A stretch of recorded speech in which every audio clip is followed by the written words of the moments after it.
Cantemos.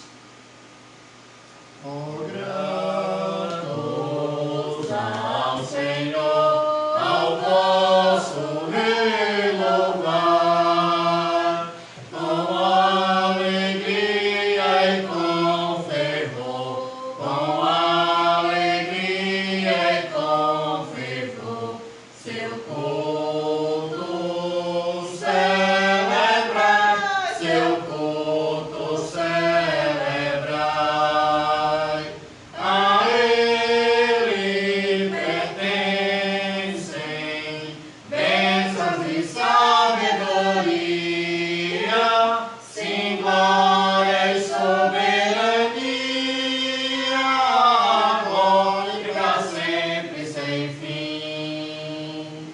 Ó, gratos ao Senhor, ao vosso Rei louvai, com alegria e com fervor, com alegria e com fervor, seu culto celebrai, seu culto celebrai.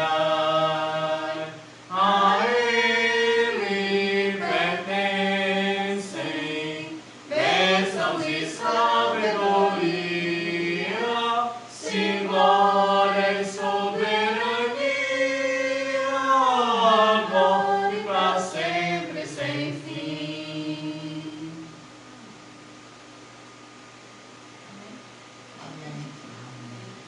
117.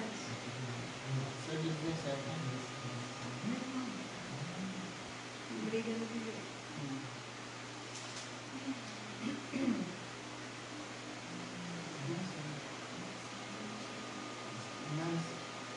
Não somente para fazer um feito singular, é mistério de comunicador, mas as coisas mais humildes por executar, deves fazê-las com fervor, brilhar no meio do teu viver, brilhar no meio do teu viver, pois talvez algum aflito possa socorrer, brilhar no meio do teu viver, ou talvez alguma vida possas alegrar com palavras doces em amor, ou talvez algumas almas tristes alcançar com a mensagem do Senhor, brilhar no meio do teu viver, brilhar no meio do teu viver, pois talvez algum aflito possa socorrer, brilhar no meio do teu viver. Por maior que seja teu esforço a exercer, por mais firme a tua devoção, em redor quantas almas vivem sem prazer, jazem na negra escuridão, brilhar no meio do teu viver, brilhar no meio do teu viver, pois talvez algum aflito possa socorrer, brilhar no meio do teu viver.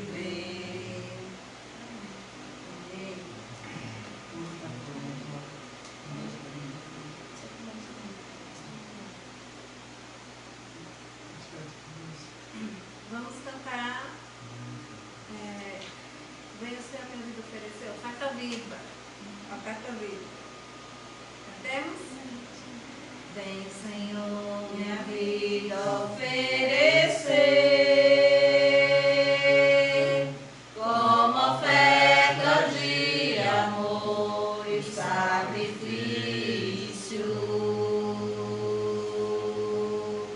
Quero minha vida a te entregar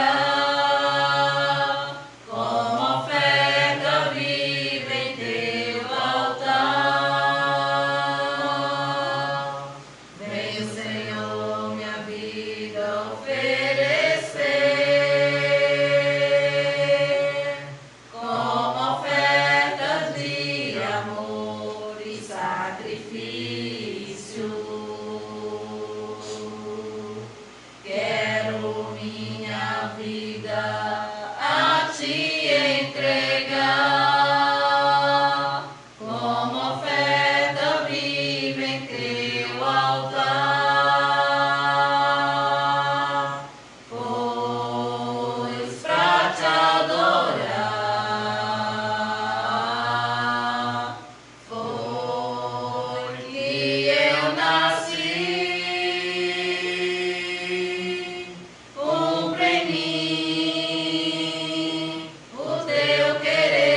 16 a 19. Irmã Verônica, eu estou bem, viu? Está tudo bem. 1 Timóteo 6, de 6 a 19. Hã? Eu não quis contar de primeira.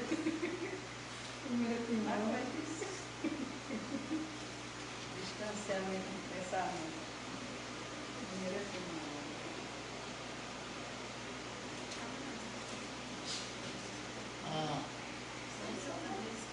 Não, aqui. 1 Timóteo 6. Eles não estudaram. Ah, sim, é porque eu estava com para vocês, né? Não, é para dizer para eles. Tá certo. Irmãos, é 1 Timóteo, capítulo 6. Nós iremos ler dos versículos 6 até o 19.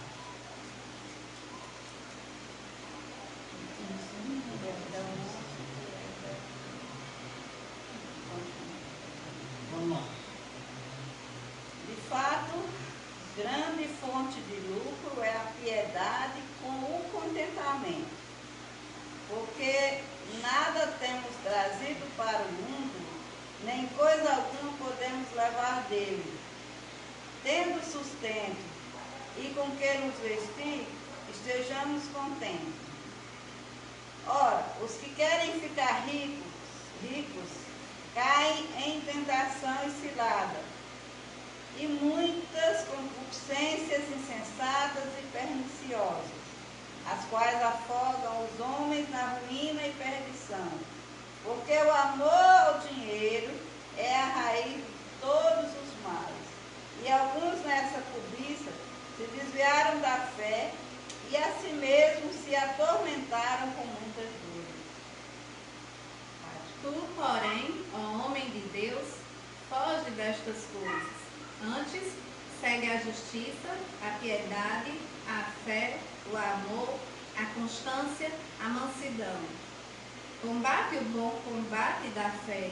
Toma posse da vida eterna, para a qual também foste chamado, e de que fizeste a boa confissão perante muitas testemunhas.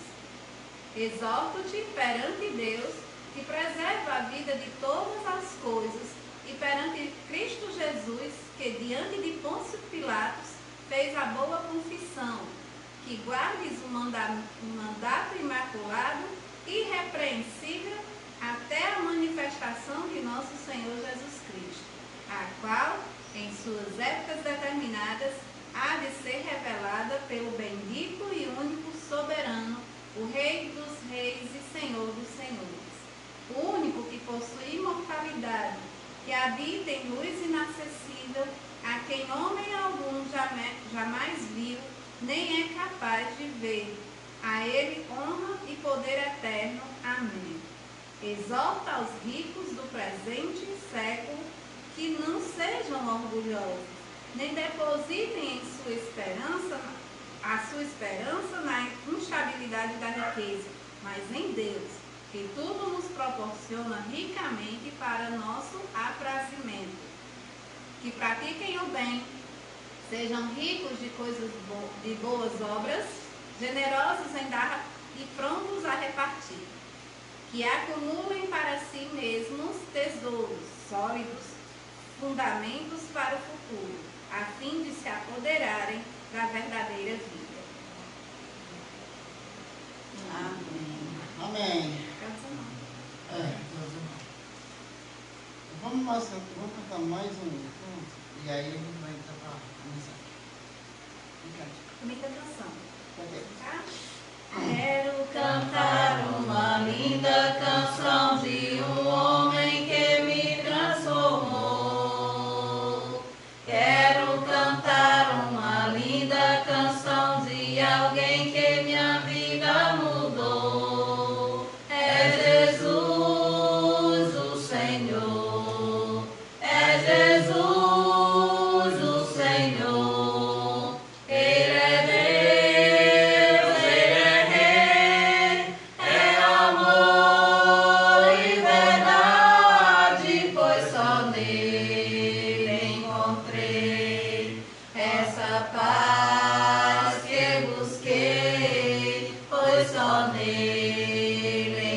encontrei a felicidade. Quero cantar uma linda canção de um homem que me transformou. Quero cantar uma linda canção de alguém que minha vida mudou. É Jesus o Senhor, é Jesus o Senhor. Ele é Deus, Ele é Rei, é amor e verdade, pois só nele encontrei essa paz que busquei, pois só nele encontrei a felicidade. Quero cantar uma linda canção de um homem que me transformou. Amém. Irmão, hoje nós vamos meditar no pensamento seguinte: onde você quer depositar o seu tesouro? Onde? E quando nós fazemos essa pergunta, vai lembrar de um sentimento que há em nós de ambição. E é de fato a ambição, como ela se torna uma ambição negativa, ou seja, quando ela é negativa ou quando ela é positiva. Porque acontece assim: ter uma ambição positiva é ter desejo, sonho de crescer, de progredir, mas sem se machucar, sem passar por cima de outros, mas sempre pensar no alto. Até mesmo porque a palavra de Deus diz que nós temos que pensar e olhar para o alto.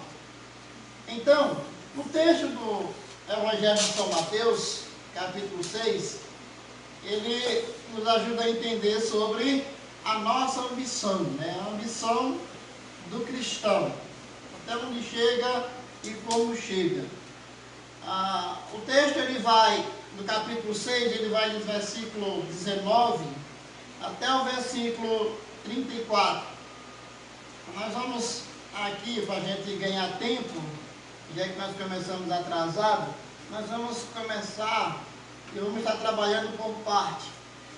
Mas o fato é que, em suma, Deus diz que a nossa ambição deve ser em buscar Deus em primeiro lugar. Buscai, pois, em primeiro lugar o seu reino e a sua justiça, e todas as coisas vos serão acrescentadas. Isso o Senhor já deixa bem claro para nós. Como isso pode ser desenvolvido na prática? Então nós temos que ter esse entendimento e conhecer melhor como vai funcionar. Então, o meu motivo aqui hoje é isso: é mostrar que a verdadeira ambição do crente é propagar o reino de Deus através da evangelização, né? Através do evangelismo. E não só isso, mas também promover a justiça de Deus pelo amor ao próximo. Então, temos isso. Nossa missão deve ser essa. Uma coisa terrena é algo presente, né? Algo para o momento. Mas se nós queremos mesmo uma felicidade tamanha e eterna, então nós temos que pensar nas coisas do alto. E é claro que todos os homens, por natureza, são ambiciosos. Não tem como você fugir disso. A questão é que tipo ambição. Que tipo de ambição influencia a nossa vida? Como é que nós vamos trabalhar dentro de uma sociedade como crente, né? Sendo pessoas resgatadas por Deus dessa mesma sociedade. A gente tem o exemplo do jovem rico. Aí, deu uma travadazinha aqui na internet. Dá só uma olhadinha aí no comentário que parou ali. Certo. Agora o que acontece? Tem um exemplo do jovem rico. Quando Jesus Cristo encontra-se com aquele homem, aquele jovem ele tinha muito mais ambição pelas suas riquezas, exatamente do que pela vida eterna. E é interessante isso. Mesmo sendo simpatizante das coisas de Deus, a sua ambição ficou claramente demonstrada. Agora a pergunta é, qual é a sua? Qual é a sua ambição? Então o texto diz assim, vamos ler aqui primeiramente dos versículos 19 até o 21. E aí a gente segue depois. Vamos lá. Mateus capítulo 6, 19 a 21. E diz assim: Não ajunteis tesouros na terra, onde a traça e a ferrugem tudo consomem, e onde os ladrões minam e roubam. Mas ajuntai tesouros do céu, onde nem a traça nem a ferrugem consomem, e onde os ladrões não minam nem roubam. Porque onde estiver o vosso tesouro, ali estará também o vosso coração. Muito bem. O que o texto agora ele vai nos ensinar? Falar sobre a questão do tesouro. Ele diz, onde está o tesouro, aí está o teu coração. Qual é o enfoque aqui?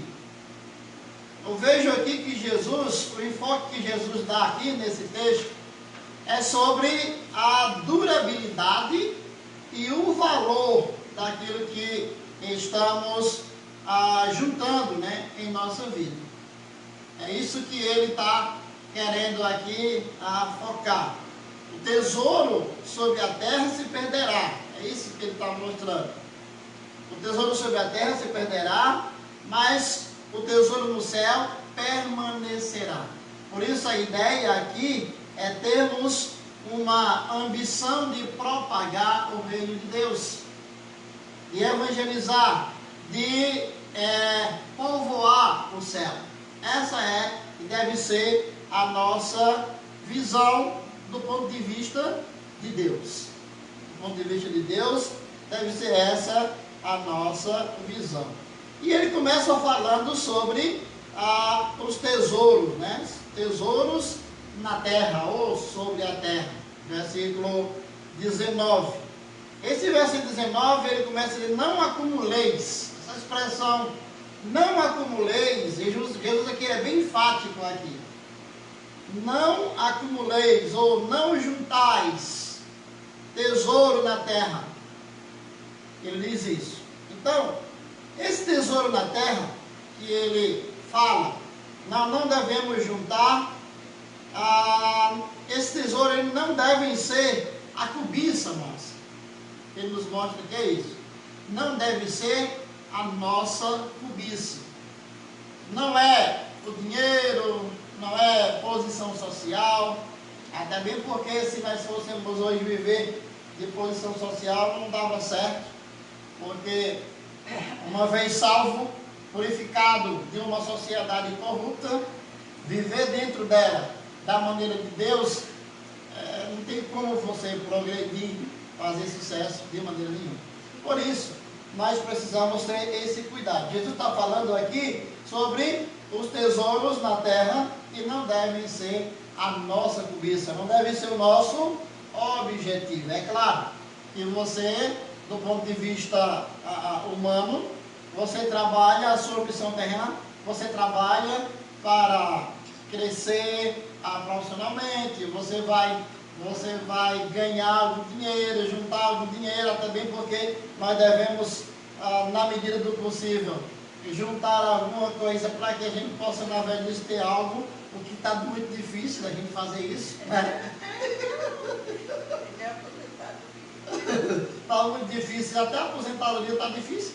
Então, mas a ideia é essa. Mas nunca pensando que essa é a nossa ideia maior, se é a nossa ambição maior, de maneira nenhuma. A nossa principal ambição como crente, como cristãos, é estar na presença de Deus e levar o quanto, muito mais, né, o quanto for possível, de pessoas à presença do Senhor. Mas aqui, nesse versículo 19,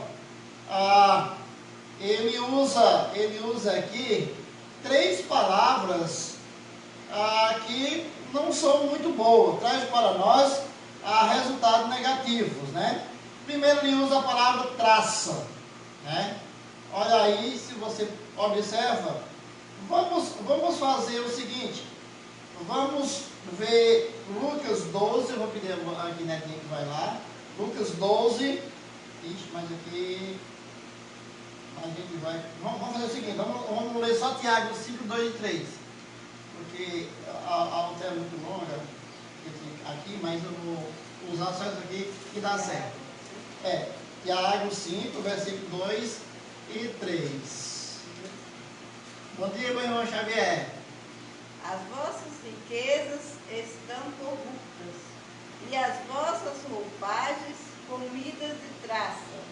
E o vosso ouro e a vossa prata foram gastos de ferrugens. E a sua ferrugem há de ser por testemunho contra vós mesmos, e há de devorar como fogo as vossas carnes. Tesouros acumulaste nos últimos dias. Olha aí, que coisa interessante. Por isso que no versículo 19, vai corroborar com esse texto. Não junteis ou não ajunteis tesouro na terra, onde a traça, a ferrugem, tudo consome, e onde os ladrões minam e roubam. Então isso deixa claro, meus amados, que a nossa pátria não é aqui, nosso tesouro não pode ser guardado aqui. E quando ele fala de traça, ele vai lembrar a nós aqui o seguinte, nós pensamos, os tesouros orientais, por exemplo, eles incluíam roupas caríssimas, roupas muito, né, de grife, finas, que facilmente eram destruídas, né, por pragas e traças. Eram roupas bonitas, mas eram roupas fáceis, né, de ser estraçalhada pela traça. Então guardar uma peça como essa num baú, por exemplo, para muito tempo, sei lá quanto, então com certeza seria um prejuízo a nível de futuro. Quando ele fala em ferrugem, né? O que é o ferrugem? O ferrugem, ele é algo que ele vai desgastando devagar. Ele vai desgastando devagar, ele vai oxidando. E aqui a oxidação do ferrugem, ela desgasta as coisas, os materiais, principalmente metal, né? Metal, precisamente metal. Então ele desgasta, a oxidação vai desgastando essas coisas de valor, né? Objetos de ferro e tudo mais. Eu lembro-me que eu morava perto de uma usina de algodão, e as usinas de algodão dos Bezerras, elas eram pavilhões, assim, galpões. Cada galpão tinha um portão muito forte mesmo, né? E esse galpão que era vizinho à minha casa, ele era assim, metade, mais ou menos 50 centímetros para baixo, ele estava todo enferrujando e desmanchando, porque era um prédio antigo, e ali era um lugar onde as crianças, e adulto também ia lá e fazia xixi lá, e animal, e isso aí ia fazendo e causando esse problema. Ia corroendo o portão a ponto de, se um dia fossem fazer a reforma, teria que cortar ele todinho e botar uma outra chave, porque não tinha condição. Agora, o ferrugem. ele estraga a peça assim em 5 minutos? Não. Ele vai devagarinho. É como um cupim, né? O cupim vai devagarinho fazendo sua casa, quando você desmancha a caseira, o buraco está feio, né? Ou então a mesa cai. Então, você percebe isso. Vai corroendo devagarinho. E aí ele usa outra palavra que é ladrões, né? Os ladrões minam e roubam. A expressão aqui é escavam, né? E aí é interessante que eles preferiam, os ladrões naquela época, eles preferiam escavar as paredes de barro para arrombar as portas, né? E aí eles entravam nas casas, levavam os tesouros que as pessoas tinham, que naquela época não tinha banco, né? Seus tesouros guardados em casa. Então, por maior que fosse o cuidado das pessoas, eles não podiam conservar seus tesouros ali por muito tempo, porque eles iam lá e roubavam, né? Então, nós temos muitas histórias de tesouro escondido, né? E os ladrões iam lá e roubavam e tudo mais. Algumas histórias viraram lendas, filmes. Mas a ideia era essa. A ideia de que tudo que se guarda aqui é minado e roubado. É destruído pela traça. É corroído, é oxidado pela ferrugem. E Jesus está deixando isso bem claro. Nesse texto, na carta de Paulo... Não, é Tiago, né, que eu disse aí? Tiago. Foi Tiago, na carta de Tiago, deixa bem claro aqui, né? A ideia da traça também, do corroer. E aí ele vai dizer que os seus bens, o teu dinheiro, a tua herança está corrompida, é corrompida. Então, por quê? Então, nós precisamos ter esse cuidado. Então, tesouros sobre a terra não vale a pena para o céu. Tesouros sobre a terra não são heranças do céu. Evidentemente, um pai de família deve deixar algo para os seus filhos. Nem que seja dívida, né, irmão? Não. Mas algo deve ser deixado. Deve ser deixado. Agora, não se sabe como fazer isso na maioria das vezes. Mas o fato é que, como eu, por exemplo, não tenho muita riqueza para deixar para os meus filhos, eu espero que uma herança de caráter possa ficar, né? Eu tenho presenciado isso nos meus filhos, na minha família, e essa herança de caráter eles já estão usando, né? Essa é a herança que eles já estão usando. Então, isso para mim é muito gratificante. Eu não tenho dinheiro, eu não tenho nada para deixar para os meus filhos, mas tenho aí o que eles são, de fato. Minha esposa, eu não sei como é que vai ser a situação, mas... Deixa eu vou ver se eu consigo alguma coisa para deixar para ela. Mas... mas pelo que nós somos, pelo que nós sentimos um pelo outro, mesmo que eu a ame, o amor não vai ser herança, né? O amor não vai ser herança. Mas o fato é que tesouros aqui na terra não tem muito sentido à luz de Deus. Mas aí no versículo 20 ele diz: guardai-ãs tesouros no céu. Olha aí que coisa interessante. Mas ajuntai tesouro no céu, onde nem a traça, nem a ferrugem consome, e onde os ladrões não minam, nem roubam. Você pode perceber que uma caixa forte de um banco é mais fácil de roubar. Você consegue ir lá roubar do que você entrar no céu para roubar o que nós temos lá. Até bem porque, quando chegar no céu, não temos nada. Não vai precisar de mais nada. O Senhor é a nossa luz. O Senhor é suficiente para nós, né? Isso é muito bom. Mas, observa agora, se Jesus diz para juntar tesouros no céu, como é o versículo 20 aí, não podemos ter dúvida, meus amados irmãos, que essa deve ser a atividade prioritária de nossa vida. Guardar tesouro no céu. E como é isso, né? O que é esse tesouro no céu? E aí, eu estava agora falando de caráter, né? Deixando um caráter para os meus filhos, de herança e tudo mais, meu pai era assim, tal. Eu achei interessante essa semana, a Rebeca, minha neta, estava cantando uma música, e ela começou a cantar a música, e eu não sei nem qual era a música que ela estava cantando, mas na metade da música ela parou e disse, não, papai não gosta dessa música.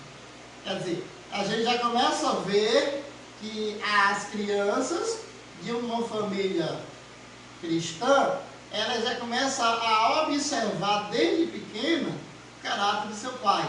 O não, o sim, o porquê papai não gosta, o porquê papai gosta, ou talvez ela nem entenda o porquê, mas ela diz, papai não gosta. Então, a gente observa isso, o caráter. Agora, quando pensamos no céu, tesouro no céu, então, é o caráter semelhante a Cristo, maturidade cristã, o que Paulo vai chamar de perfeita varonilidade, a plenitude de Cristo. Ele fala isso lá em Efésios 4:13, ele fala isso, perfeita varonilidade, né? Então aqui, você vai observar o aumento da fé, o aumento da esperança, o aumento do nosso amor, ou seja, coisas que permanecem e levaremos para o céu. Esse tesouro, meus amados irmãos, é um tesouro indestrutível e não pode ser roubado. Então é algo que não é dinheiro. Você tem dinheiro? Não tenho, mas eu tenho fé. Eu tenho fé, eu tenho amor. E essas coisas, elas precisam crescer dentro de nós. A união, exatamente. A união entre nós, entre os irmãos, entre a família, entre nós e o nosso maior inimigo. É interessante isso. Você quer se unir com o seu inimigo? Você não vai andar de braço dado com ele, mas a união, o fato de você amar, faz com que você não pense nas pessoas com ira. E aí a ira que eu falo é a ira prolixa, desnecessária. Então, se eu quero pensar no céu, eu tenho que trabalhar para aumentar a minha fé. Como a minha fé aumenta? Através da palavra de Deus. A minha esperança, através da minha fé no que Deus preparou para mim. E o amor, cativando mais e mais. Cativando mais e mais. Então, o tesouro do céu é isso. É crescermos, acumularmos um caráter semelhante ao de Cristo. É ter uma maturidade cristã autêntica, para que o mundo conheça quem de fato é o nosso Deus. Somos assim por quê? Porque Deus me transformou. Então, esse é o tesouro que nós devemos ajuntar. É o caráter semelhante ao de Cristo. E como nós devemos juntar, né? Como nós vamos ajuntar, aliás, esse tesouro? Então a palavra ajuntar aqui significa acumular também, né? Acumular, poupar. É como se fosse uma poupança. E essa poupança, ela ocorre, meus amados irmãos, à medida que nós vamos nos dedicando, né? À medida que nos dedicamos, à medida que nos concentramos, à medida que damos mais tempo e valor, né, a nos encontrarmos com Deus. Quanto de nós tem pensado no nosso encontro com o Senhor Jesus Cristo? Às vezes nós passamos tanto tempo sem pensar nisso. Muitos crentes só pensam no encontro com Cristo quando tem uma conferência escatológica. E aí ele passa mais ou menos um mês ali, depois daquela conferência escatológica, ele passa um mês pensando naquilo. Depois, esquece. Agora, imagine se Jesus mandasse dizer para nós o seguinte: preparem-se todos os crentes, porque amanhã, às 16 horas, eu estarei vindo levar vocês como de fato eu prometi. O que seria? O que nós iríamos fazer? Hoje é domingo. Amanhã é segunda. Jesus viria amanhã. O que nós iríamos nos preparar? Como nós iríamos nos preparar, meus amados irmãos, para esse encontro com Jesus amanhã às 16 horas? Já parou para pensar sobre isso? Faltam poucas horas para esse encontro com Jesus. O que é que eu tenho ajuntado para levar? Até bem porque no dia da sua vida, tudo que você ajuntou, você leva. Isso se é tesouro no céu. Você não vai mais juntar nada lá. Lá você vai usufruir. Então, o que você tem para levar? O que foi que você ajuntou? Como você tem ajuntado? Então, como eu dizia, essa poupança, ela acontece, ela é feita à medida que você, que eu, que nós nos dedicamos, que nós nos concentramos, que nós damos mais tempo, mais valor a esse encontro com o Senhor Jesus Cristo. É o nosso grande dia, é o nosso grande dia. E nós precisamos estar preparados para isso. O que nós levaremos para o céu? Então esse tesouro, ele é indestrutível e não pode ser roubado. Ele é indestrutível e não pode ser roubado. Ninguém pode roubar a minha fé. Eu lembro-me que lá quando cheguei em Sobral, tinha problemas, os poucos irmãos que tinha lá tinham um certo problemas escatológicos, aliás, geral. E aí nós começamos a falar sobre algumas coisas, e aquilo que eu pregava ia de desencontro ou encontro? O que eles pensavam? Desencontro, né? Pronto, divergia do que eles pensavam a princípio. E chegou um irmão para mim e disse que eu era ladrão de fé. E eu fiquei bobo com isso. Eu nunca tive essa expressão, né? Ladrão de fé. Por quê? Porque eu estaria roubando a fé dele. A fé que ele tinha, né? Eu estaria roubando, pregando outra fé. E aí foi muito difícil para mim no início ter que mostrar que eu não estava roubando, eu estava consertando a que estava errado ali, amado nosso Deus. Mas eu estou dizendo isso por quê? Porque fé não se rouba, e foi isso que eu disse para ele. Meu irmão, se a sua fé é uma fé autêntica, jamais alguém pode roubar. E é verdade. Uma fé autêntica ninguém rouba. Rouba-se uma fé não autêntica, ou seja, uma fé em algo que não tem valor, que não faz parte da realeza de Deus. Não tem como. E aqui você percebe que ele deixa bem claro que só tem valor algo que esteja de conformidade com o Senhor nosso Deus. Então nós temos um encontro com o Senhor Jesus Cristo. E o que é que nós vamos levar para Ele, né? O que é que temos que fazer? Então vamos tentar juntar tesouros que de fato o Senhor se alegre conosco. Nós somos transformados em posição e continuamos. O Senhor vai nos transformando dia após dia, de glória em glória. E é nesse entendimento, né, que nós vamos nos preparando para o encontro com o Senhor. Então, nosso desejo é sermos semelhantes ao Senhor Jesus Cristo. E para isso, eu tenho que ajuntar tesouros. Porque Ele já determinou isso. Antes da fundação do mundo, o Senhor já determinou. Então, por isso, nós temos que ter essa esperança e crescer nela.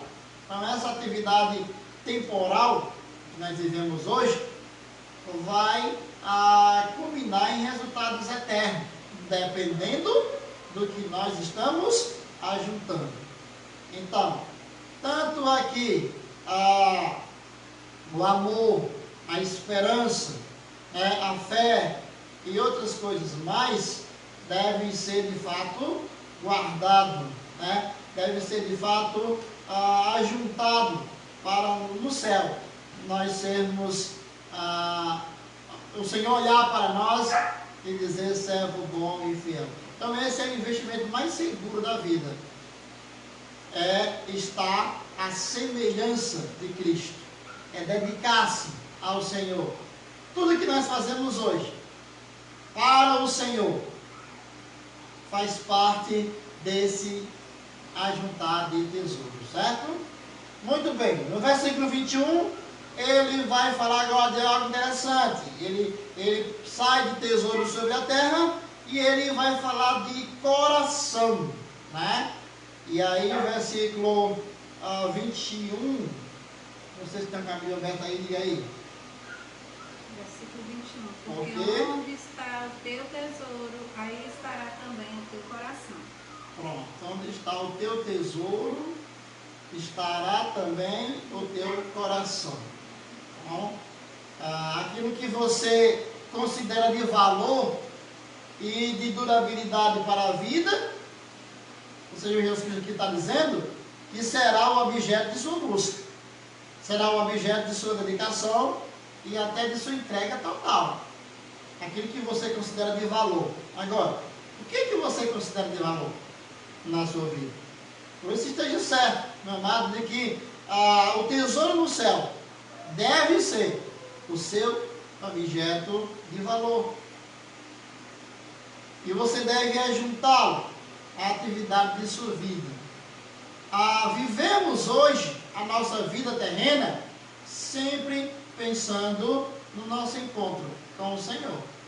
Sempre pensando como vai ser maravilhoso aquele dia em que eu me encontrar com o Senhor. Vai ser um dia maravilhoso. Por isso ele vai falar sobre a questão aqui desse coração, né? Como é que eu vou, o que eu vou guardar, onde eu vou guardar e como vai ficar a minha situação. Isso significa que se o seu tesouro está aqui na terra, é muito complicado. Eu vou te dizer algo. Se o teu tesouro estar aqui na terra, é na terra que vai ficar. Se o teu tesouro está no céu, é no céu que tu vai, é para o céu que tu vais. E aqui eu não estou falando de crente que tem tesouro na terra e vai ficar no dia que o Senhor vier, não. Eu estou falando de que se você tem de fato, seu tesouro é enterrado aqui mesmo, isso significa que você ainda não passou a porta, né, da realeza. Você ainda não entrou na porta, você ainda não entrou no céu, você ainda não entregou sua vida a Cristo. Pode ter cuidado com isso. Eu não acredito que haja crente, um crente que é diferente de outro crente. Não, crente é crente. Então, se eu sou um crente e eu percebo que todo o meu desejo está no que eu tenho aqui, então eu tenho que começar a pensar sobre isso. Se de fato eu tomei mesmo essa decisão de seguir a Cristo. Porque para seguir a Cristo, eu não vou seguir a Cristo com todo o meu peso. Ele tira de mim todo o peso. E se eu tenho esse desejo de acumular coisas terrenas, e quando eu estou falando de coisa terrena, eu estou falando do dedicar toda a minha vida a isso, só isso, não pensar em mais nada, principalmente em Deus, então não tem como. No dia que meu coração parasse de bater, eu não iria estar na presença de Deus. Por quê? O que foi que eu acumulei para Deus? O que foi que eu acumulei? Nada. Até bem porque não se pode acumular para os céus se você não é de lá. Se você não tem esperança no céu. Aquele hino do cantor cristão, o hino 84, ele diz: da linda pátria estou, muito longe estou. Mas ele diz que tem saudade, é como se ele já estivesse lá dentro, ele já conhecesse toda a realeza de Deus ali dentro, e ele tem saudade daquele lugar, e o dia voltará. E ele descreve tudo, como é aquele lugar. Alguém que descreve aquele lugar, ele não está pensando aqui. Ele não está pensando aqui. Quando você tem no seu coração, Maranata, vem Jesus, você não está pensando aqui. Você está pensando no céu. E é isso, é dessa maneira que deve ser a nossa vida. Deve ser. O texto é bem longo, mas a gente não vai até o finalzinho dele. Mas vamos aqui para o nosso segundo ponto. Tudo isso foi o primeiro. Vamos para o segundo. Já vai em 2 horas e meia? Dá tempo. O segundo que ele vai falar, no primeiro ele fala a questão do tesouro, né? Agora ele fala a questão da visão. O que é isso? Olha o versículo 22 e 23, leia aí. Versículo 22 e 23 de Mateus 6. São os olhos a lâmpada do corpo. Se os teus olhos forem bons, todo o teu corpo será luminoso. Se, porém, os teus olhos forem maus, todo o teu corpo estará em trevas. Portanto, caso a luz que em ti há sejam trevas, que grandes trevas serão. Olha, a Bíblia, ela explica a si mesma. E o Senhor Jesus Cristo, ele deixa bem claro. Ele vai falar agora sobre a questão aqui da visão. Você percebe aí, meu animal? Você percebe a diferença entre os dois tesouros aí? Ele vai fazer uma diferença, né? E é preciso que isso, o tesouro da terra e o tesouro do céu. Pronto, isso foi o que nós acabamos de ver. Ele vai fazer aqui a diferença entre o tesouro da terra e o tesouro do céu. Agora, Jesus ele fala da nossa visão. Ele fala da nossa visão. E a visão aqui que ele está falando, na verdade, é a capacidade de discernir, né? A capacidade de discernir o que é de valor para Deus, né? A capacidade de discernir o que é valor eterno e o valor terreno, ou seja, o valor que é temporário. E essa visão tem a ver com a questão do tesouro. Essa visão tem a ver com a questão do tesouro. Por quê?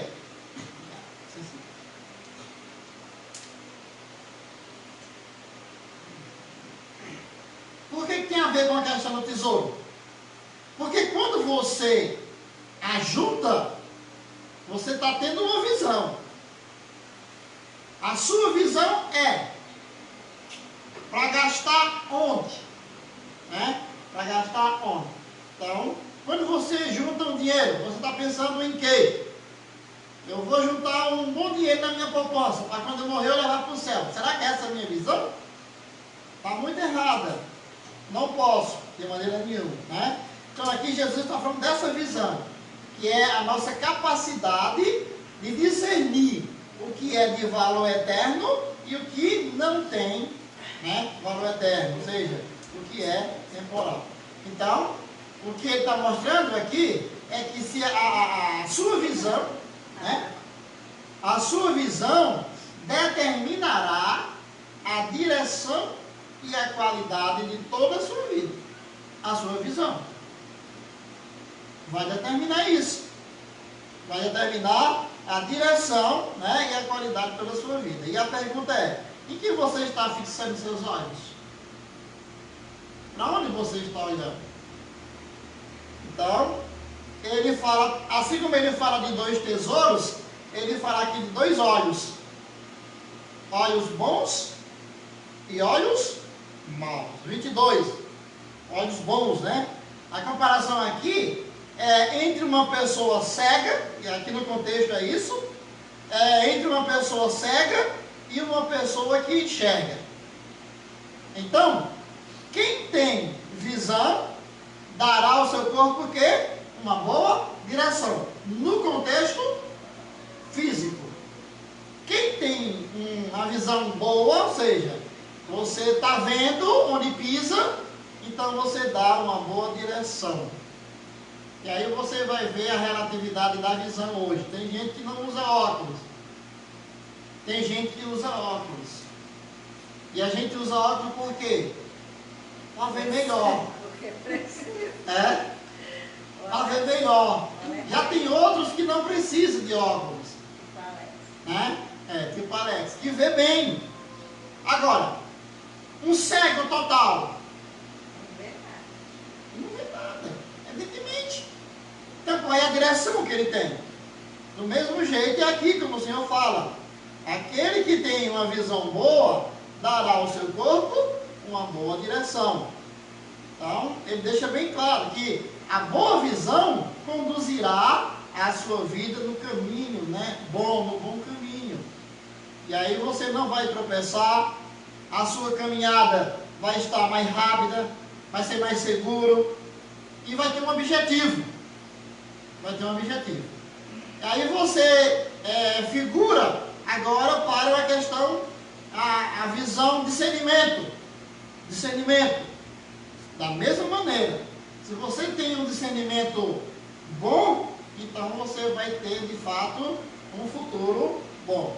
E aí no 23 ele fala dos olhos maus, o que consequentemente é o contrário, A pessoa que não consegue perceber aqui a diferença entre os dois tesouros, porque a visão não é boa. Se você não consegue discernir os dois tesouros, é porque a sua visão não é boa. E se não é boa, você tem um problema. Então, você vai ter uma vida mal direcionada, você vai ter uma vida totalmente atribulada, sem direção, não alcançará o verdadeiro tesouro. Por quê? Porque a sua visão não está nos tesouros do céu. Não está pensando no seu encontro com Deus. Mas o que Jesus Cristo está dizendo é que você precisa olhar com os olhos do Pai, com os olhos de Deus, para ver o verdadeiro valor da vida.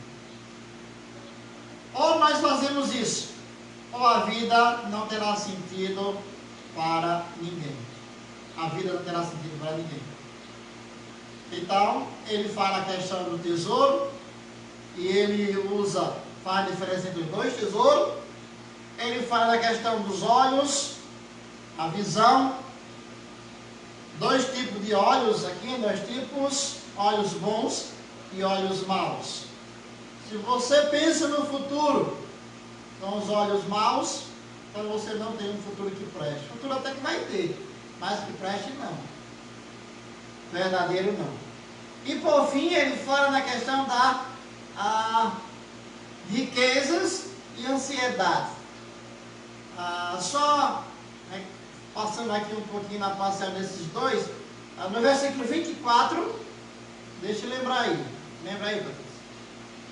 Ninguém pode servir a dois senhores, porque ou aborrecer-se de um e amar o outro, ou se devotar a um e desprezará o outro. Não podeis servir a Deus e às riquezas. Pois bem, olha o texto bem esclarecedor aí, a questão das riquezas. Jesus está proibindo de sermos ricos? Claro que não. Até bem porque quando ele diz aquele texto lá do Jorge, ele vai falar assim, mais na frente ele vai falar que é impossível um rico entrar no reino de Deus. Ele não está falando de uma pessoa rica, provavelmente não. Está falando disso. Ele também não está dizendo que nós não deveríamos ser ricos. Eu poderia ser rico e eu poderia usar bem a minha riqueza. Já outras pessoas são ricas e não usam bem a riqueza que têm. Conheço vários irmãos que são crentes, que são servos de Deus, que o seu dinheiro está à disposição da obra do Senhor. Já tem outros que não. Tem outros que seguram tanto que até o de Deus não solta. E aqui eu estou pensando exatamente na nossa responsabilidade como crente, de sermos dizimistas, os nossos dízimos.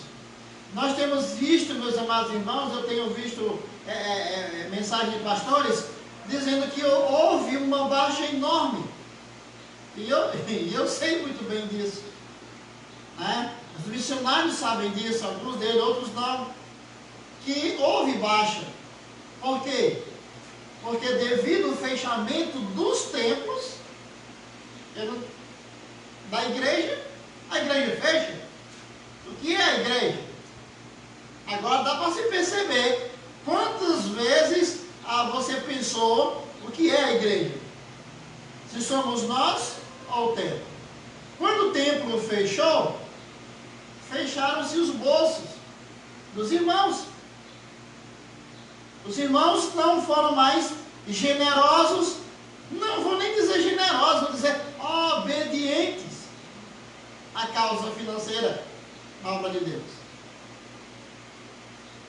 Seus pastores sofrem, os missionários sofrem, quando você, meu amado irmão, não é fiel nos dízimos e nas ofertas. Você não precisa, Deus não quer nem o entendimento do seu sobre esse assunto, não. Eu acho que o dízimo é assim, eu acho que não.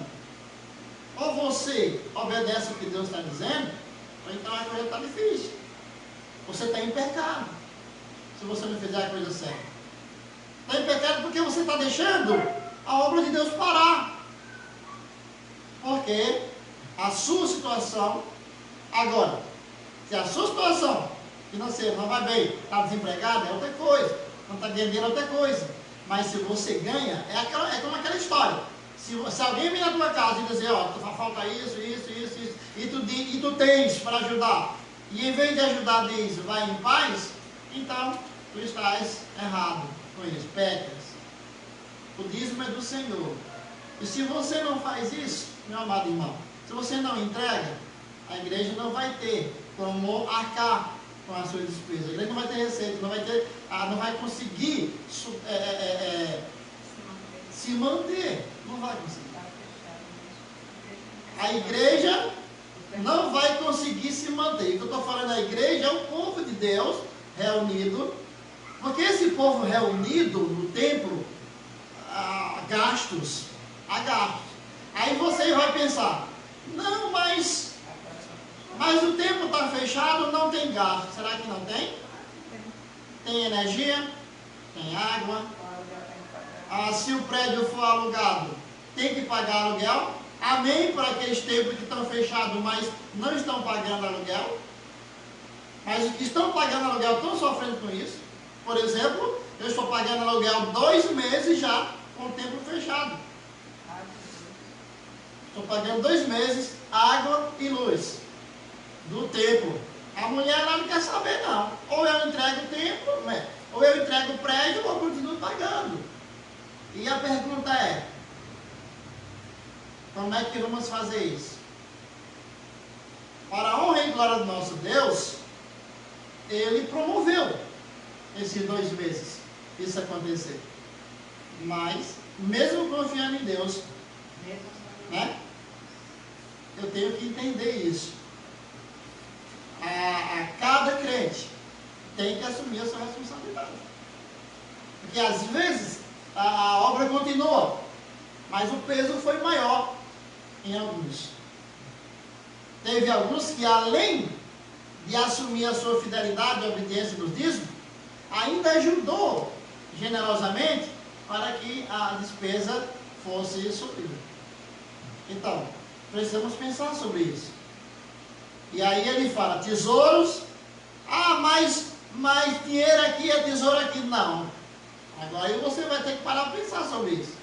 Sua fidelidade, sua obediência na questão financeira da igreja, paga-se sim aqui, gasta-se sim aqui. Mas o que está em jogo aqui não é o dinheiro em si, mas a tua fidelidade. É a tua obediência que está em jogo. E se tu não estás juntando isso com o tesouro no céu, alguma coisa vai acontecer quando chegares lá. Não é comigo que você vai se ver, vai se ver com Deus. Ele passou o texto do camelo que você falou, é Marcos 10:5. Pronto. Em Marcos 10:25, olha que lembrou muito bem essa ideia. Eu não estou falando aqui de que um rico, um crente que não tem dinheiro, ou um rico, uma pessoa que não seja crente, que não tem dinheiro, não entra no céu. Não tem nada a ver com a outra. Nós estamos falando de a questão do o que é a riqueza para você. Então aqui o cristão, ele está, ou pelo menos deve estar, em busca do tesouro do céu, com seus olhos firmes nele. E por isso, meus amados, não pode servir a dois senhores. Eu tenho Deus, a quem eu sirvo, e não mais a outro. Então Jesus, ele não permite a duplicidade. É um ou outro. É um ou outro. E por trás dessas palavras está exatamente a figura de escravo e dono de escravo. Pode-se trabalhar para dois empregadores, mas nenhum escravo pode ser propriedade de dois senhores. É bem interessante isso. Então, ter um só dono é prestar serviço de tempo integral. São da essência da escravidão. Um trabalhador pode ser de duas pessoas. Eu posso trabalhar para duas pessoas. Mas como servo, só de um. E esse servo é o Senhor Jesus Cristo. Então Jesus, ele não proíbe o cristão de ser rico, mas sim de entregar seu coração à riqueza. Ele proíbe o crente de entregar o seu coração à riqueza. Por quê? Porque o seu coração já pertence a Deus. O seu coração já é de Deus. E sendo assim, o cristão está em tempo integral a serviço de Jesus Cristo, o Senhor. Com sua vida, com seu louvor, com seus dízimos, com suas ofertas, tudo deve ser para o Senhor. Meus amados irmãos, que você queira que não, mesmo que você sonhe, mesmo que você trabalhe 24 horas, mesmo que você sofra de trabalhar, o dinheiro foi Deus que proporcionou a você. O emprego foi Deus que lhe proporcionou. Então seja fiel ao Senhor. Seja fiel na riqueza e na pobreza. É interessante isso. Sermos fiéis no pouco e no muito ao Senhor. Então vamos ter cuidado com o quê? Com os tesouros que queremos guardar. Vamos ter cuidado com que olhos queremos olhar. E cuidado na nossa questão material, riquezas em si. Vamos prestar atenção a isso. Que tipo de riqueza eu quero de fato ter? Que Deus nos abençoe. Amém?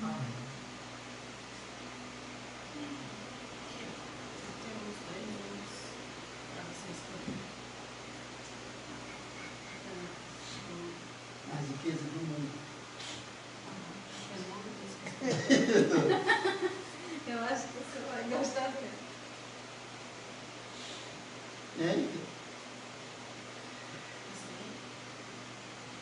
Certo? Estou.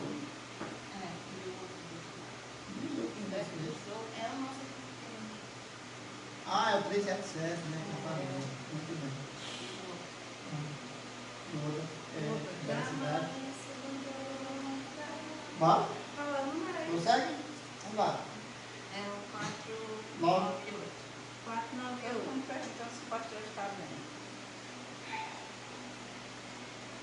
Irmãos, assim, deixa eu Deixa eu explicar porque senão você não quer confubar. É assim, quando eu sentei aqui e nós começamos a cantar, eu parei um pouquinho, porque veio um negocinho assim, sabe? Tipo um redemoinho aqui por dentro. E eu ouvia eles cantar, mas eu cantava e dava um pontado assim, sabe? Na minha cabeça. Aí por isso que eu parei de cantar. Mas eu melhorei, eu estou só com um negocinho aqui, mas eu acho que deve ser da pressão. Daqui a pouco eu tomo outro comprimido, porque eu só tomei logo 2, aí resolve o negócio. Mas tá tranquilo, não se preocupe não. Vamos cantar o hino. Vamos ver se eu consigo. Eu disse, tá tranquilo? Vamos olhar, né? Eu não estava conseguindo cantar o hino. Vamos ver se está escrito. As mensagens travaram lá. Nós vamos cantar. Hoje nós estamos sem os comentários aqui, porque está tudo travado. Pois hoje nós vamos cantar 2 hinos para encerrar. Eu fiquei encegueirado na riqueza do hino. Vamos cantar o hino 498. E os irmãos diziam a certa irmã que os irmãos me ajudam. Vamos lá. Vou ver se eu me lembro aí, né? Eu acho que esse aqui não é. Vamos lá. Tenho ido da bela cidade, construída por Cristo nos céus, é morada de jaspe luzente e juncada com auros troféus, e no meio da praça eis um rio do vigor e da vida eterna, mas metade da glória celeste jamais se contou ao mortal, jamais se contou ao mortal, jamais se contou ao mortal, metade da glória celeste jamais se contou ao mortal. Tenho lido das belas moradas que Jesus foi no céu preparar, onde os crentes fiéis para sempre, os felizes irão habitar. Nem tristeza, nem dor, nem gemidos entrarão na mansão paternal, mas metade do gozo celeste jamais se contou ao mortal, jamais se contou ao mortal, jamais se contou ao mortal, metade da glória celeste jamais se contou ao mortal. Tenho lido das vestes brilhantes, das coroas que os santos terão, quando o Pai os chamar e disseres, recebei o eterno galardão. Tenho lido que os santos na glória pisarão ruas de ouro e cristal, mas metade da glória celeste jamais se contou ao mortal, jamais se contou ao mortal, jamais se contou ao mortal, metade da glória celeste jamais se contou ao mortal. O Senhor tem surpresa para nós. Você pensa que é só assim? Ah, não. O apóstolo Paulo diz, que por mais sofrimento que a gente tem aqui, nem se compara com o que a gente vai ter lá no céu de maravilha para cobrir tudo isso, certo? Muito bem. E juntar a tesoura aqui na terra para que só um monte lá no céu. Exatamente. E as riquezas do mundo aqui não vai servir para mim em nada, né? Riqueza para mim mesmo, só no céu. Por isso nós cantamos a louvar ao Senhor, o hino 485. Né? Vamos lá, vamos cantar. Que é 10. 485. As riquezas do mundo pouco valem para mim, pois Jesus no teu reino dá-me vida sem fim. E no livro da vida que conservas aí, certo estou que meu nome foi escrito por ti.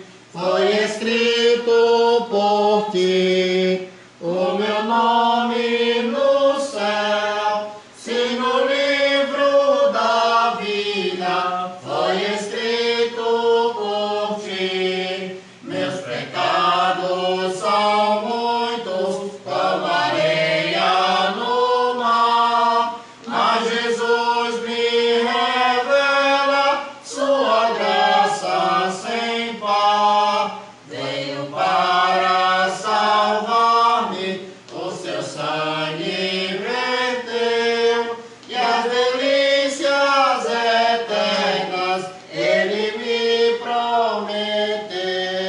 Foi escrito por ti o meu nome no céu. Se no livro da vida foi escrito por ti, a cidade festiva, refulgente de luz, és morada dos santos e fiéis de Jesus. Só verá tua glória o que crê no Senhor, cuja vida foi salva pelo seu Redentor. Foi escrito por ti o meu nome no céu. Se no livro da vida foi escrito por ti. Amém? Meus amados irmãos, queremos agradecer a Deus por esse tempo aqui com os amados. E Ele é quem decide nossa vida, Ele é quem sabe até o momento que nosso coração vai funcionar. Mas é importante que naquele momento estejamos bem com o Senhor, ou para o seu encontro no arrebatamento. Então vamos orar, encerrando nossa programação por hoje. Santo Deus, maravilhoso Pai, nós queremos agradecer, Pai Santo, pela tua benevolência para conosco, pela tua misericórdia, pela graça do Senhor que nos alcançou. Porque nós, ó Deus, nos conduz, ó Pai, sempre nos teus caminhos, que possamos estar aprendendo a andar contigo através da tua santa palavra. Cuida de nós, ó Deus, nos abençoa. Principalmente, Pai Santo, no entendimento de que devemos guardar tesouros para estar com o Senhor aí, para usufruir dessa presença maravilhosa com o Senhor. Cuida de cada irmão ali do outro lado e do lado de cá também. Em nome de Jesus. Amém. Amém. Um bom dia a todos e até a noite, se assim o Senhor nos permitir. Bom dia. Bom dia. Tchau, pessoal. Tchau, tchau. Até de noite. Boa noite.